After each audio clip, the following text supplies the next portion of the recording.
Hello everyone, welcome to the Ozark Outpost in Dixon, Missouri. This is Historical Board Gaming's Global War 1936-45, version 3, game number 1, round number 1. It is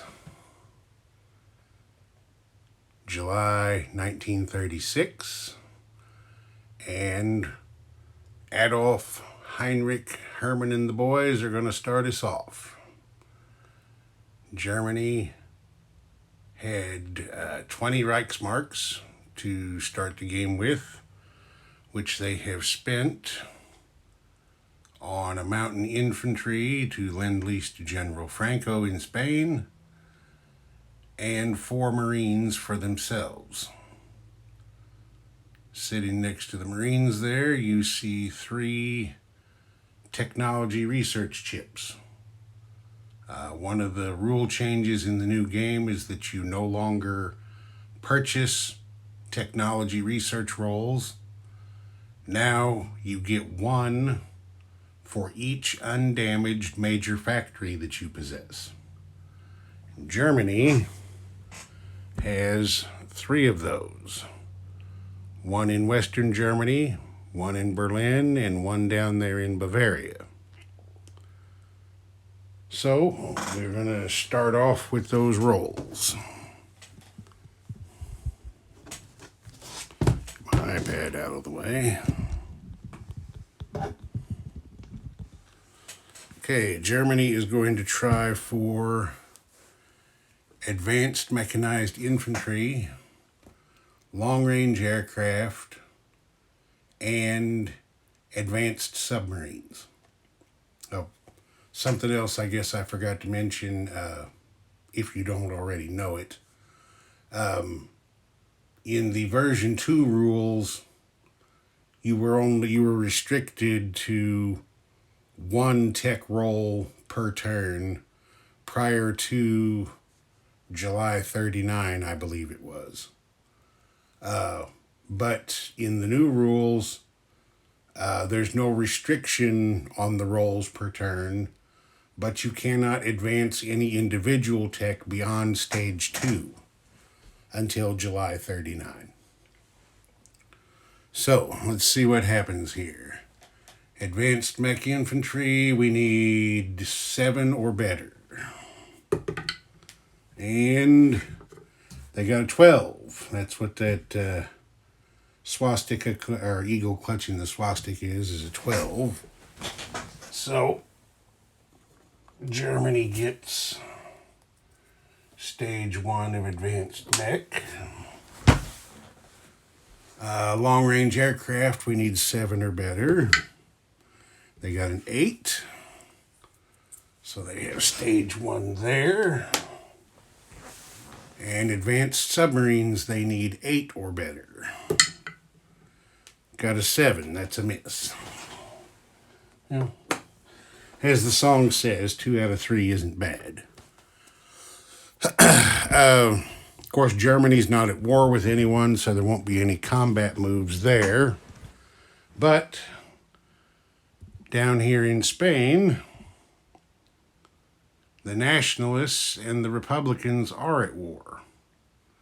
I guess I should have mentioned in the opening video, I'm playing 5 of the expansion sets in this game. I'm playing Canada at War, Commanders, Partisans, Spanish Civil War, and Special Operations. So the Nationalists and the Republicans are going at it down here. Franco is going to attack,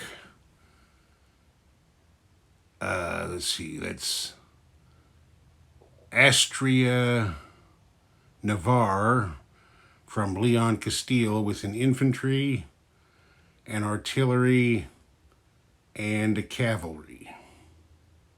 Yeah, we'll send in the fighter as well. They're just facing one guy, but we want to make sure we get this done with minimum casualties, hopefully. So I'll play this out and let you know what happens. Be right back. Okay. The Nationalists won their fight in Astria-Navarre. They took out the Republican infantry at a cost of 1 cavalry unit. So they've moved in there, and they'll have an extra chance at a recruitment role here in just a minute or so. Non-combat moves now. The fighter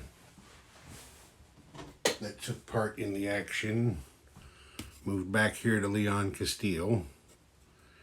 Now we're going to take this transport, escorted by this destroyer. We're going to pick up an infantry and an artillery from Spanish Morocco and move them up here to Leon Castile. There isn't much threat of the Republicans trying to get into, fix that, there we go.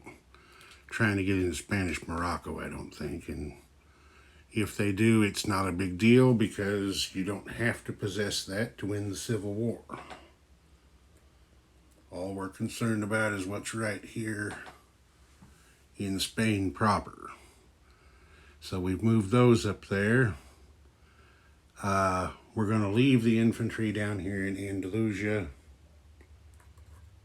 to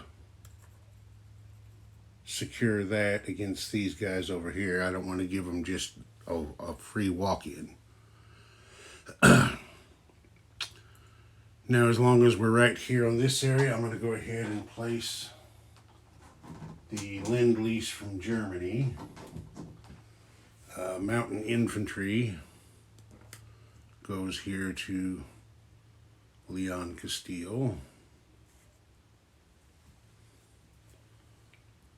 Well, since there is a major shipyard right here, there's no IPP restriction on the units that Germany or Italy, for that matter, can lend-lease to General Franco. Also, the rules state that Germany can send one of its own aircraft to support the Spanish. And this is over and above Lend-Lease. So I think it's off camera here, but we're all right. I'm taking a fighter from Western Germany, which has an airfield. So that gives it a +1 movement for a total of 5. So we go out here into the sea. 1, 2 into the English Channel, 3 to here, 4 to here, and 5 to here to land in Leon Castile. The rules also state that Germany can send one of its infantry units to aid the Spanish as the Condor Legion. This one, however, can't follow a Lend-Lease path. It actually has to be transported. So I've got a transport over here in the Baltic that you can't see. That's going to move 1 space through the Kaiser Wilhelm Canal out into the North Sea, and then a 2nd space into the English Channel, transporting the Condor Legion, which, there they are right there.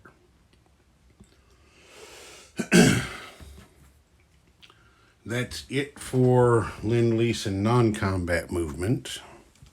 See if I can get this in the right spot over here. Well, I'll just hang on to it. Germany, if you will remember, bought 4 Marines, which they're going to place at this major factory here in Western Germany.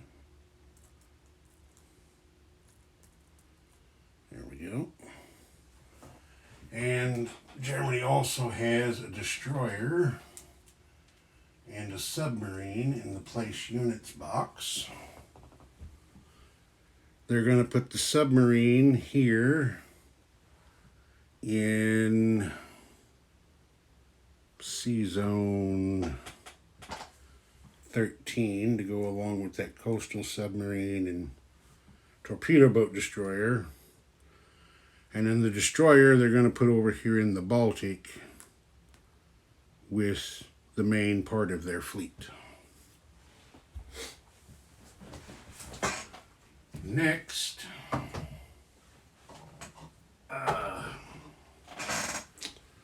come back over here. The Nationalists get a recruitment role, which is equal to the number of territories they possess on the continent, Spain proper. So that's going to be Andalusia, Leon Castile, and Asturia Navarre, which is 3 total. So let's roll it here and see what they get. They got a 4. They just missed it, so they don't get anybody extra.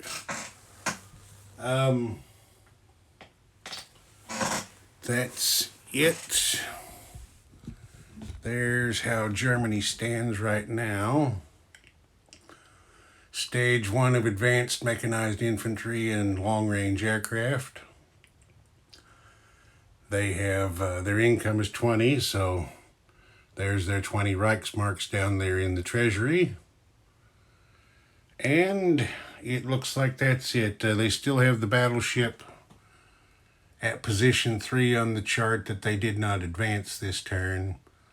They had other things to spend money on. And you can see there, I guess I'll just bring it up now since I'm looking at it. Playing the Canada at War expansion according to the previous version of the rules. Germany as a balance to the extra bit of income the Allies got from Canada collecting money, get to have some extra U-boats to offset that. Now, in the version 2 rules, we used, or you used, I never played version 2, a 4-stage production chart. So Germany was allowed to place 1 U-boat on each box, and then they could start placing those once they're at war with the Commonwealth. By the new rules, Germany still gets the 4 U-boat bonus, but now they place 2 at step 3, 1 at step 2, and 1 in place units. So I have that set up there. Okay, that's going to do it for Germany in July 36. This is Ozark Outpost, over and out.